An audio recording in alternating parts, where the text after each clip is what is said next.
Allah gaib, Allah tiada di hati manusia adalah bagi manusia yang masih mentuhankan diri manusianya. Ketika manusia masih mentuhankan hawa nafsunya sebagai yang wujud di hati ini, bagi mereka lah Allah itu gaib, Allah itu tiada. Bagi mereka lah kuasa Allah itu gaib, kuasa Allah itu tidak nyata. Bagi mereka yang belum mengenal Allah.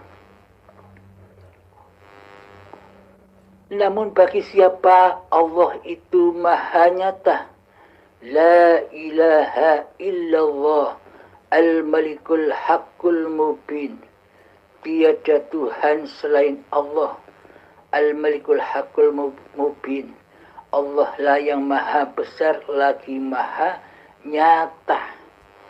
Bagi siapakah Allah itu nyata? Bagi siapakah Allah itu ada? Bagi manusia yang sudah kembali kepada hakikat diri sejati manusianya.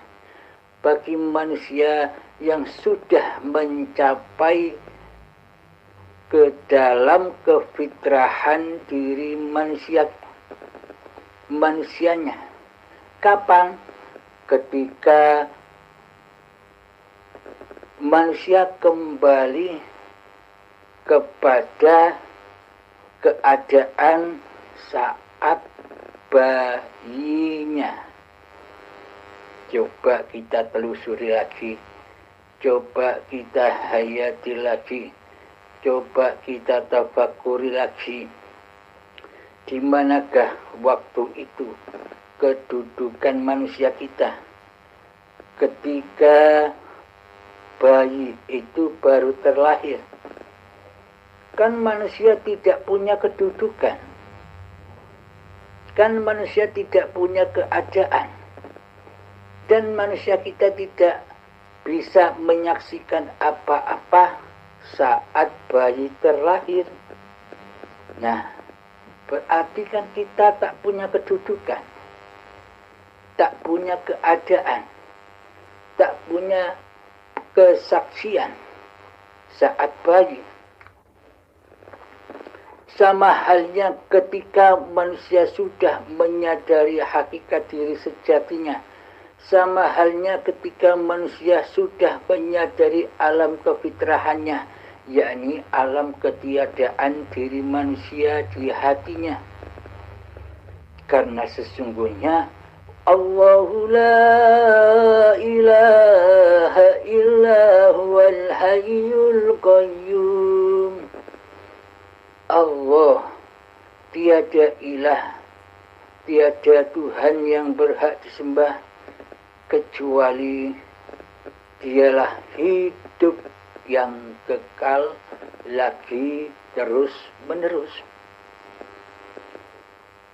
Jadi hidup yang selama ini kita akui sebagai hidup manusia kita, itulah hakikatnya zat yang bernama Allah.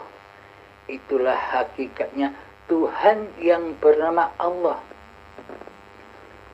Jika selama ini hidup masih diakui sebagai hidup manusianya, maka ini tandanya manusia belum fitrah di sisi Tuhannya. Manusia masih berada di alam kejahiliaan, di alam kebodohan, di alam kesyirikan, di alam persekutuan kepada Tuhannya. Jadi pada intinya manusia belum mengenal Tuhannya.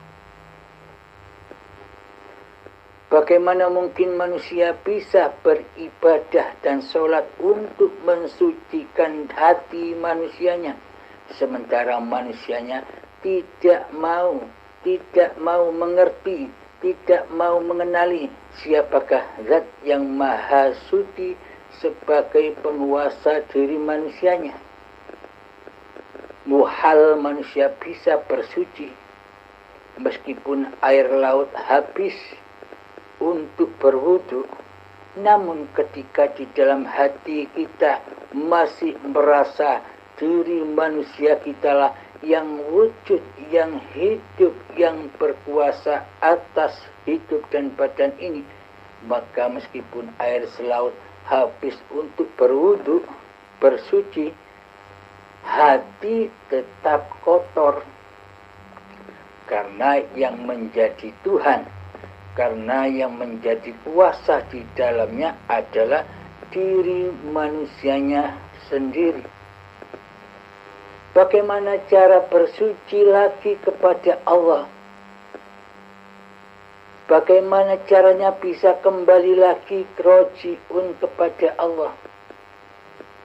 Jadi caranya ingatlah sejarah diri manusia kita. Sejarahnya ketika kita muncul di dunia ini sebagai bayi yang suci, di manakah posisi kita saat itu? Saat kefitrahan bayi itu terjadi, di mana posisi kita? Kan kita tidak tahu apa-apa, karena kita tidak ada di dalamnya, karena kita tidak wujud di dalamnya, karena kita tidak hidup di dalamnya, karena kita tidak bisa menyaksikan apa-apa saat itu. Disitulah posisi manusianya yang tidak tahu apa-apa, karena manusianya tidak ada, karena manusianya belum wujud saat ketika bayi terlahir. Disitulah kefitrahan manusia ketika manusia tidak mengaku-ngaku menjadi Allah. Siapakah yang mengaku-ngaku menjadi Allah itu selama ini?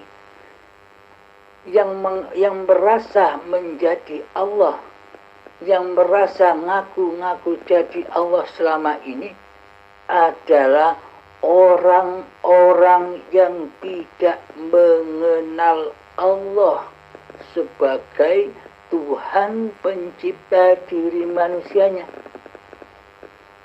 Merekalah yang sesungguhnya, yang sejatinya, yang mengaku-ngaku menjadi Allah tanpa ia sadari, tanpa ia pahami.